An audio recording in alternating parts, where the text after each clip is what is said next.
एमिटीवेल 112 ocean Avenue, south of long island, New York. ये एक ऐसे घर का एड्रेस है जो सदियों से पैरानॉर्मल एक्टिविटीज़ के लिए मशहूर है। जो भी इसकी कहानियाँ सुनता है उसे ये ज़रूर पता लग जाता है कि क्यों ऐसे लोग दुनिया की सबसे हॉन्टेड जगहों में से एक मानते हैं। कहा जाता है कि इस घर में बहुत लोगों की मौत हुई है और उनके शरीर आज तक इसी घर में दफन हैं।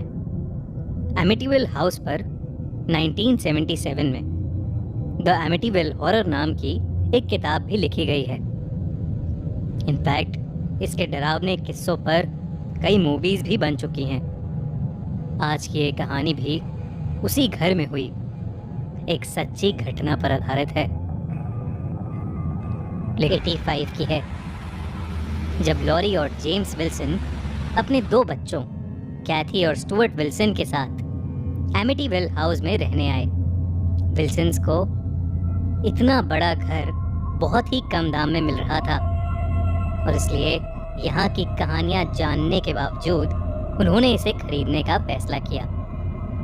पर वो इस बात से अनजान थे कि जिस खुशी से वो इस घर में रहने आए थे, उन्हें उतनी ही डरावनी घटनाओं का सामना करना पड़ेगा। घर में आए हुए उन्हें कुछ ही दिन हुए थे कि स्टुअर्ट विल्सन फैमिली का सबसे छोटा मेंबर बीमार रहने लगा था। उसे कभी बुखार तो कभी तेज सरदर्द रहने लगा था।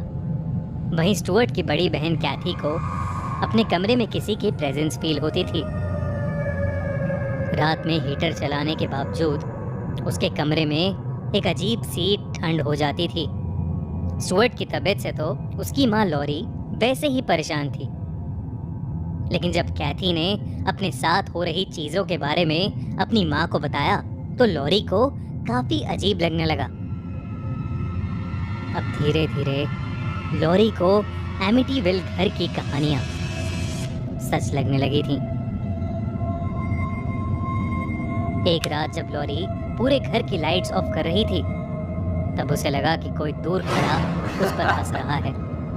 उसने मुड़कर देखा तो उसका पति जेम्स बहुत ही अजीब तरीके से उसे देखते हुए हंसे जा रहा था। लॉरी ने जेम्स को कई बार टोका, लेकिन उसने कोई जवाब नहीं दिया। वो सिर्फ हंसता रहा।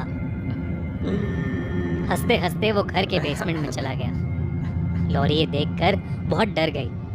वो जेम्स के पीछे बेसमेंट में जाने लगी।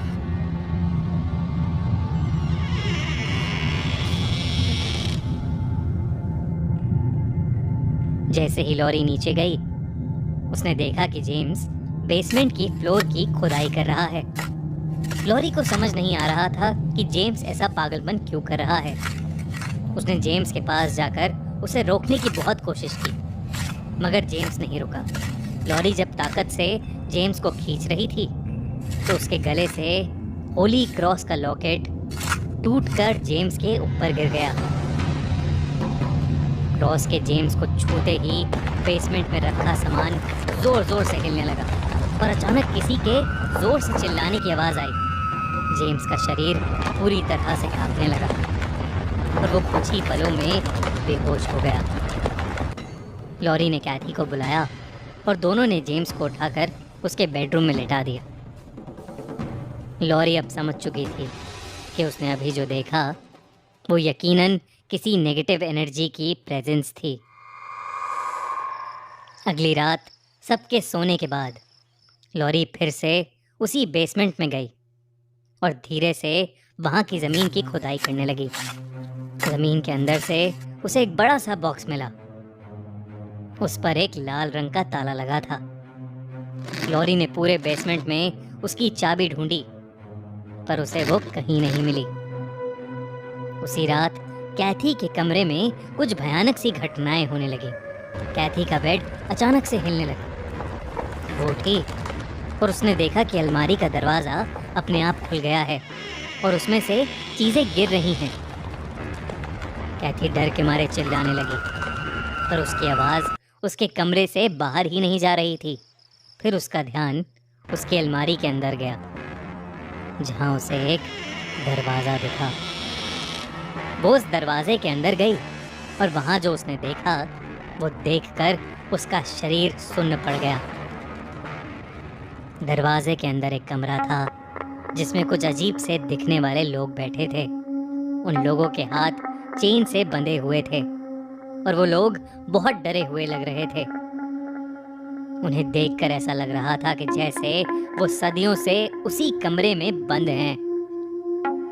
कैथी ये देखकर बहुत ज्यादा घबरा गई और वो वापस दरवाजे की तरफ दौड़ने लगी। लेकिन फिर उसे पीछे से स्टुअर्ट की रोने की आवाज आई और वो रुक गई। वो हिम्मत करके मुड़ी और उन आत्माओं के बीच से निकलकर और पीछे जाने लगी।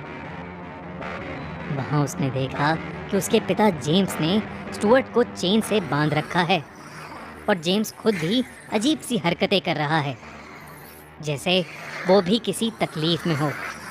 कैथी को कुछ समझ नहीं आ रहा था, लेकिन उसने किसी तरह अपने भाई की चेन खोली और उसे वहां से लेकर निकलने लगी।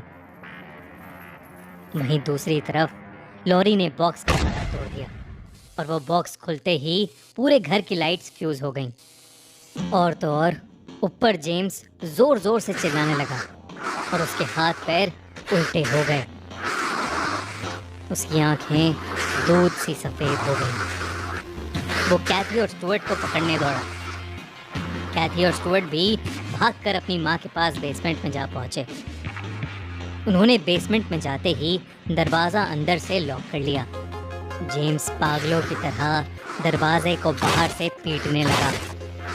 लॉरी को उस बॉक्स में से एक कॉलोनियल टाइम की राइफल और बुलेट्स मिले। साथ ही उसे बहुत सारे एक्सपेरिमेंटिंग इंस्ट्रूमेंट्स और फोटोज मिली।